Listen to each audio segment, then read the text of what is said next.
Unimaginable heartbreak and loss across Turkey and Syria after powerful earthquakes hit the region. 1 month later, we'll take a closer look at recovery efforts. Hello, I'm Anand Naidu, and this is The Heat.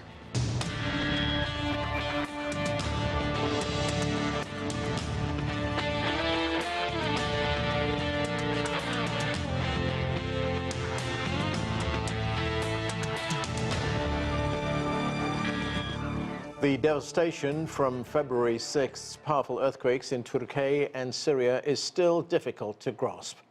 At least 50,000 people were killed, over 200,000 buildings collapsed, and hundreds of thousands have been left homeless.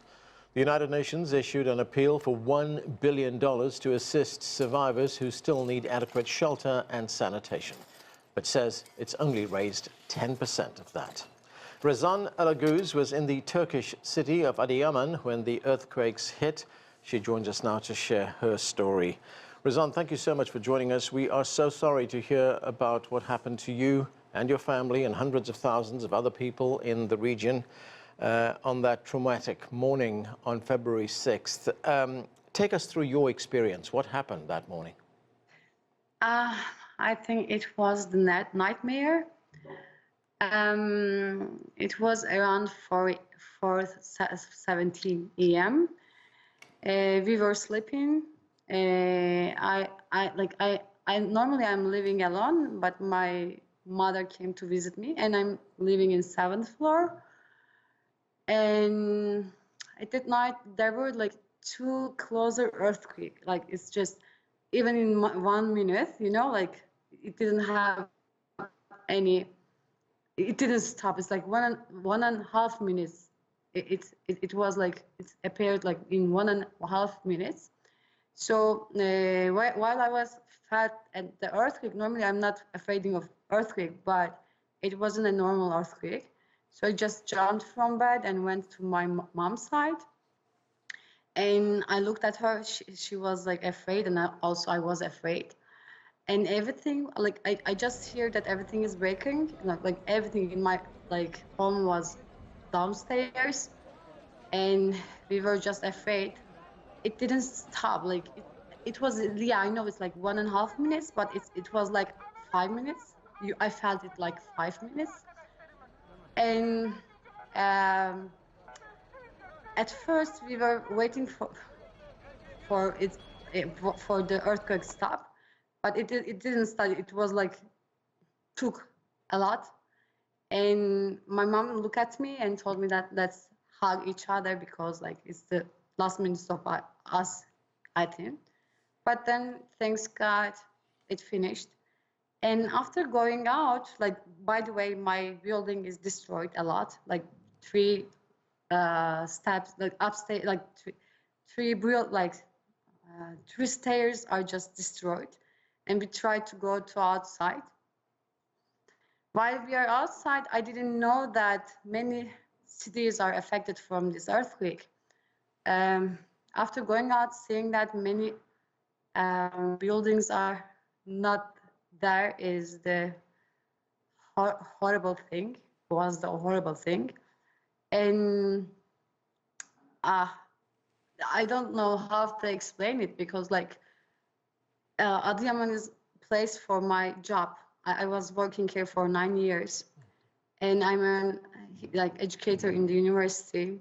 I'm a doctor in the university, and suddenly seeing that your city is destroying, and there are many people that my beloveds died inside that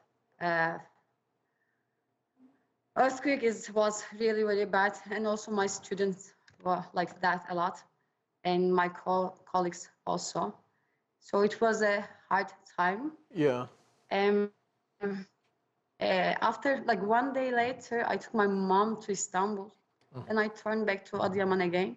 Now I am working with an American-based kitchen.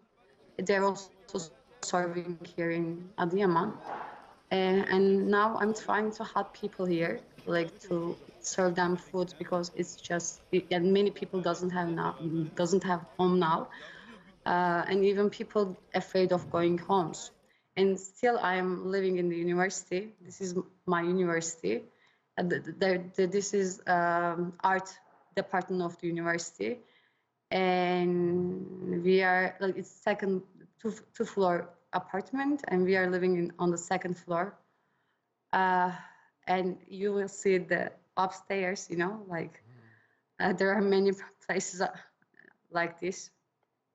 Yeah, it was the hardest time. It is still hard. Were you in any way prepared for this? I mean, were there any kinds of warnings?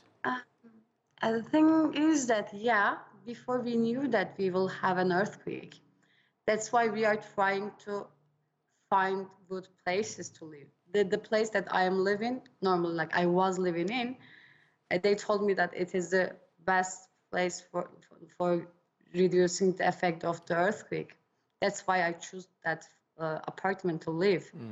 And we had like the things on our minds that, yeah, we need to have our waters with us or other things, or eat something to eat while the package, you know, like you need to have always with you. But the thing is that when that earthquake appeared, it is not the normal one yet. It's just took 1.5 minutes, and there are many buildings just, you know, like get down. While you're looking at them, like let's say 10 like stairs building, there are no one stairs. Even you have that logic, you know, to like even you're preparing yourself to like save your life, there is no chance to save your life in that earthquake. Rozan, thank you so much for joining us. Our best wishes and good luck to you. Hope you are able to recover soon. Thank you. Thank you very much. Thank you very much. Have a good night. Often in a tragedy like this, we see the best in strangers. CGTN's Mikhail David brings us the story of a rescue worker in Istanbul who opened her home to a family which lost everything. 7-year-old Melek is a Syrian refugee who survived the earthquakes with her family in Turkey's Hatay province. Together with her mother and younger sister, she's being hosted by a family in Istanbul. Melek translates to angel, and she's the reason these two families connected. I'm being completely honest when I say that Melek made herself stand out. There was a little girl there, dancing, singing, hugging people, and everything happened thanks to her. İrem Köse is part of an NGO where she volunteers as a rescue worker during disasters. She was among the first on the ground at Hatay's İskenderun city to provide aid. As we approached the site in a military helicopter, the gravity of the situation became apparent. A thick plume of dark smoke rose from the area. Among the survivors in the area İrem's team tended to was Melek and her family. They had managed to find temporary shelter in a gas station. Melek felt safe there. She would always say, "Let's go there. We are safe at the gas station. There are older sisters there and soldiers to protect us." We started going there every day. There was no electricity outside, so I always charged my phone there. Workers would come and give biscuits, and my daughters would feel very happy. İrem, also a mother to a young girl, found herself drawn to Melek and her family. After spending some time together, İrem decided to invite them to Istanbul, to her home. Initially, I was a bit hesitant because I was going with 2 girls to stay with people I didn't know. But then I thought to myself, a good person would never invite someone if they weren't trustworthy. As more earthquake survivors struggle to find shelter, thousands of kind-hearted individuals are stepping up to help. Several online platforms have also been launched to connect those in need with willing hosts. So far, hundreds of families have already been matched. We arrived to this house. The environment is really beautiful. I didn't feel out of place at all, like I've known her for years. There are still many unknowns for survivors regarding long-lasting shelter solutions. But at least for now, Melek and her family are safe here in this loving home. Mikhail David, CGTN, Istanbul. The Turkiye and Syria earthquakes damaged more than a dozen hospitals and left an estimated 100,000 people injured. The World Health Organization has provided medical personnel and urgent supplies to help survivors. Joining us now is Dr. Margaret Harris. She's a spokesperson for the World Health Organization in Geneva. Margaret, great to have you with us. It's been a month since these two countries, Syria and Turkey, were hit by the earthquakes. What can you tell us about the recovery efforts on the part of the WHO? Yeah, good evening and good to be with you, Anand. It's a colossal catastrophe that's hit this region. I mean, this is one of the biggest catastrophes with biggest disasters to impact the region in years. So it's, even though it may have gone off the screens, it's certainly not stopped being a huge challenge for everybody there. We've sent so far 6 charter flights, 204 metric tons of health supplies. Sounds a lot. It's a drop in the ocean for what people need. We've reached 1.27 million people, but we know that there are over 28 million people in need. So we're working tremendously hard, but we need to work even harder to reach all those who need to be reached. And the big thing to be doing now is to mitigate the effects. So not make it a greater health disaster. People are injured, people are ill, but not increase illness by the various infectious diseases or simply the lack of ability to reach medical assistance. So of course, again, we're bringing in many, many teams to support the countries so that they can complement what's already there, to help where their hospitals are broken or where staff are not available, where supplies are not available, to be there to provide those medical services so desperately needed. So, Margaret, when you say the main part of your job right now is to mitigate the effects of the earthquake, what are the main challenges that your workers are finding on the ground? Well, again, first thing, that, as you mentioned, so many hospitals destroyed. I've been looking at, for instance, our first reports about the different infectious diseases, and we're concerned about cholera, for instance, in northwestern Syria, and we know that many of the facilities that we were using to support people, to prevent cholera, to treat people, have been destroyed. So, and the water supplies have been destroyed. The infrastructure, the sanitation, which wasn't good before the earthquake, is now a lot worse. So again, there is so much catch up to get ahead of the health threats. What about basic supplies, things like food, water, blankets, tents, medicines? These are critical.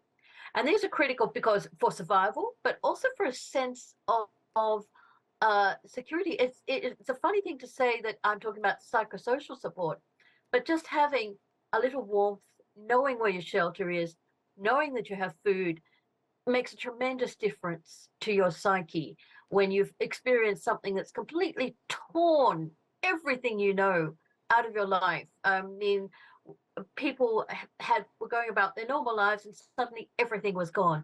So bringing those things is critical and making sure they keep on coming. People are still not even finding adequate shelter. People are living in cars. People are living in trains, I've seen, according to media reports. So getting some kind of security, shelter, food and water are absolutely essential.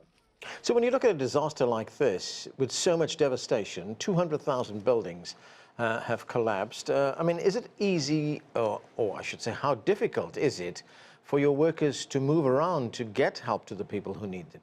That is certainly one of the challenges. For instance, you've got roads that are damaged, you've got systems that are damaged, you've got continuing aftershocks. I saw a number, something like 9,000 aftershocks. So you have teams that suddenly find themselves in a place where they don't feel secure or may not be secure. So indeed, that's a challenge. The upside of that is people who go into emergency work are people who are going to do everything to get to those in need. So they're kind of self-selecting people who, even though it's difficult, will do their utmost to help. World leaders will be meeting in Brussels at a donors conference, hoping to raise money. What are you hoping from that conference? We're hoping for great generosity. It's a big ask, but there are huge needs. So in Syria, the UN has launched a humanitarian appeal of almost 398 million to provide life-saving assistance to 4.9 million Syrians. And for Turkey, the UN's launched a 1 billion humanitarian appeal to provide life-saving assistance to the 5.2 million people directly affected, most vulnerable. And health is a part of that. So I'm looking at the overall needs. So you're talking about all the different things, but health is a very big part of that.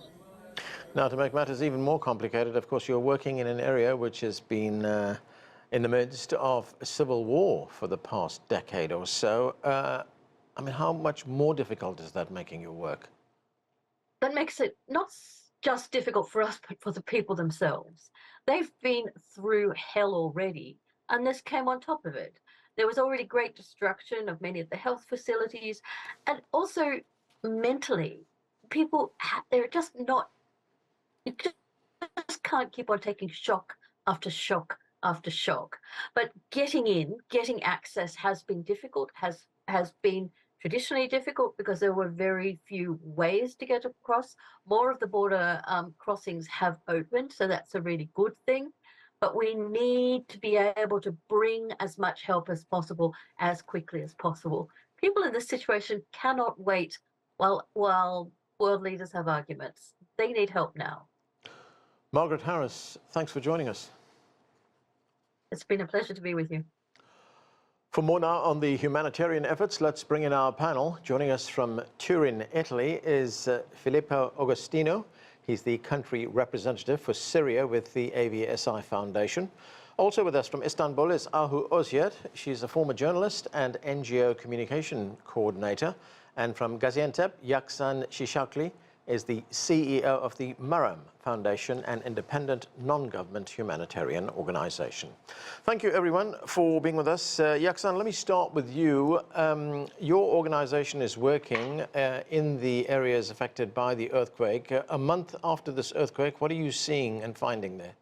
Well, I see we still have way far from recovery and a lot of challenges from logistic, from trauma, and a lot of work need to be done. And I'm talking here about Turkish side and Syrian side. So when you say a lot of work has to be done, what are you finding on the ground? What are your main challenges? Well, there's a lot of challenges. For Syria, I mean, still aid is a little slow, and we're still behind, way behind actually, even to provide shelters. And for Turkey, still, I was in Antakya city yesterday, still in removing the rebels, and we're still seeing the pollution of the air like 8 times higher than normal. So when you say it's difficult to find shelter for people, where are people living? Well, they for now, many of them, they borrow tents, and they're sharing a lot of tents, like one tent for like 3-4 families, that if it's available. And again, let's separate the Syria and Turkey. And I'm talking Syria, tents are not available in large scale yet. And the Turkish side, I was in Rehanli also on Sunday. I mean, even people who already have their houses little damaged, they don't dare to sleep at their houses. So they leave outside to find any tent, any shelters to sleep under. Filippo, of course, Syria is in the midst of a brutal civil war. How is that conflict affecting recovery efforts? Well, I make you a clear example. For instance, there are still difficulties from both sides, from Turkey or Syria governmental side, to bring humanitarian help in the area of Idlib.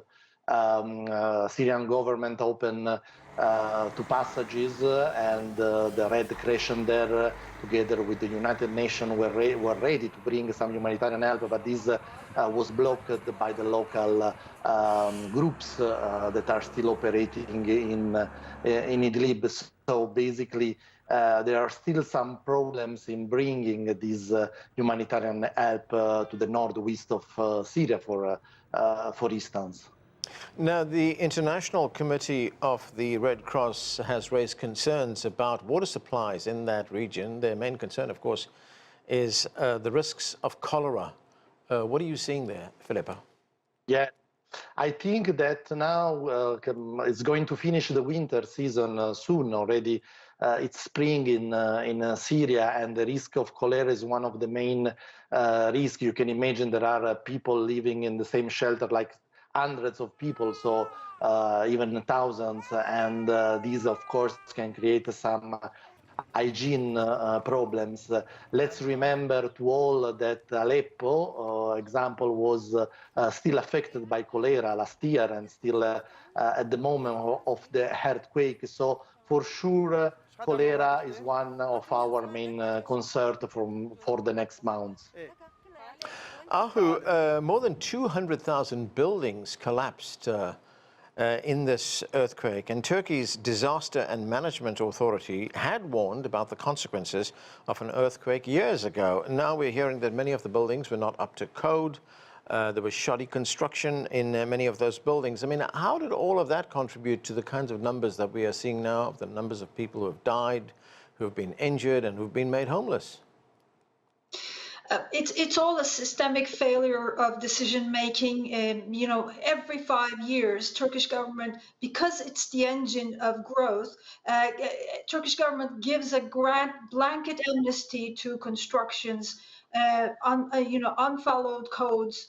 You can build a two-story shanty house, and even though it's illegal, the government may not knock it down, even though it's not against the code, it's not safe, it's what have you. It's both, basically. Turkish politics have been tied to construction business and housing for so long. And this was the biggest price that Turkish decision makers had to pay this time. As Yakzan just said, the rubble is just everyone that goes there comes back with the face masks. They're coughing badly. It's humongous toll on people's health that we're just feeling right now. But the basic rule of law against bad construction was never implemented, and it's all from top to bottom. It's not just the political leaders, but it's the local government, the detectors, the inspectors, the mayors. It comes on all the way from down to the top that people turned a blind eye on this and then paid a huge price. We paid a huge price. And looking a little bit ahead, Ahu, President Erdogan has said that, was pledged rather, that he will rebuild those homes within a year. I mean, is that realistic?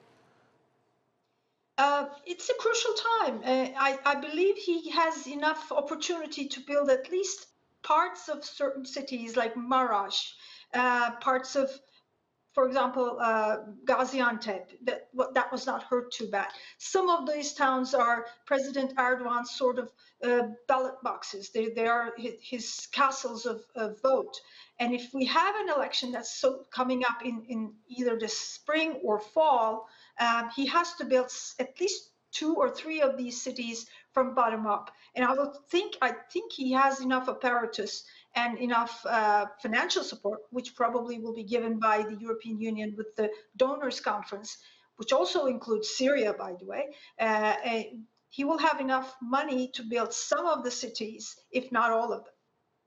Yakzan, the United Nations has issued an appeal for $1 billion to help the Turkish and Syrian people who've been affected by this earthquake. So far, only 10% has been raised.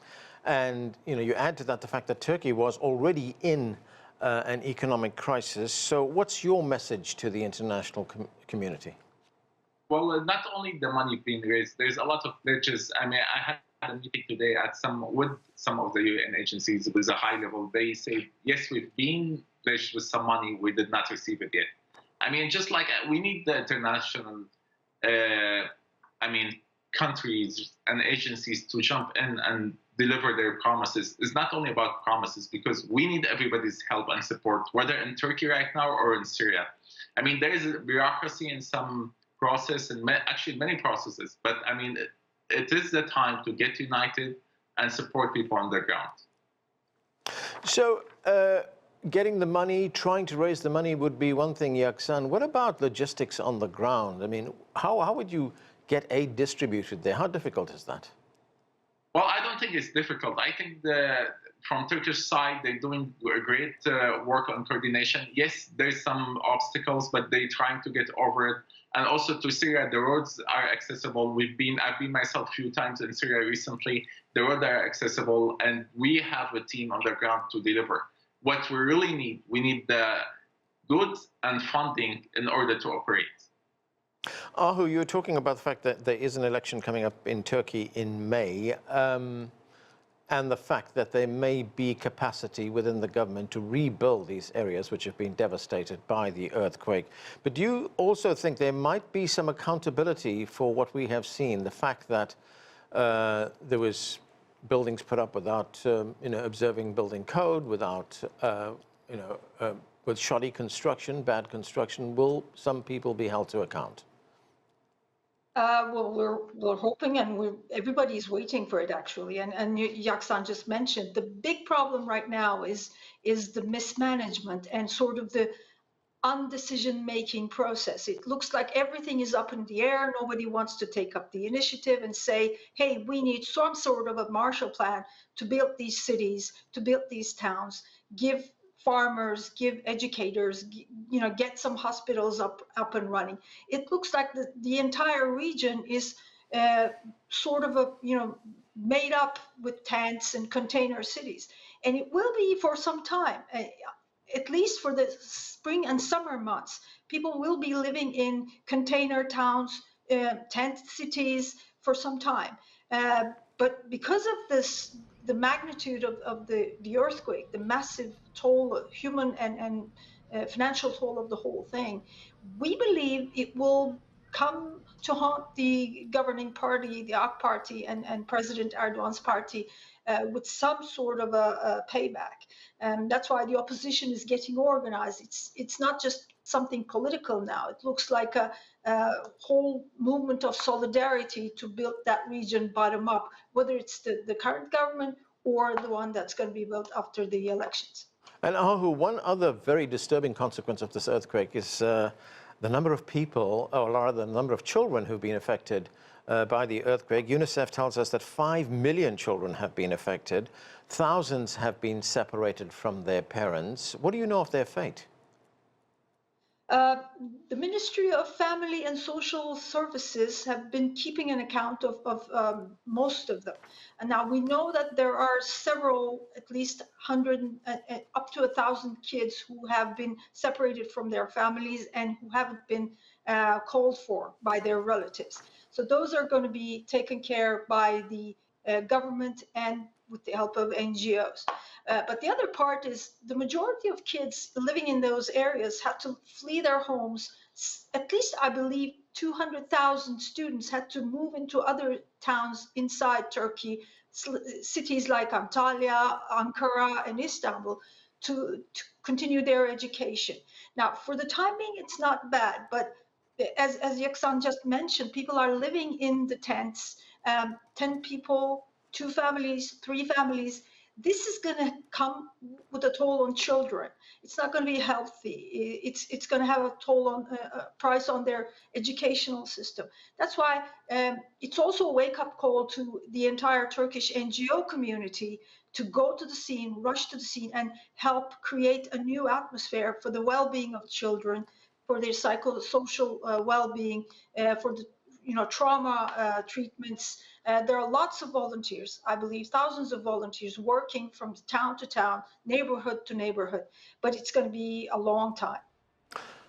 And that's where we have to leave it. Good luck to all of you with the work you're doing, and thanks for joining us. I'm Anand Naidu in Washington, D.C. Thank you for watching.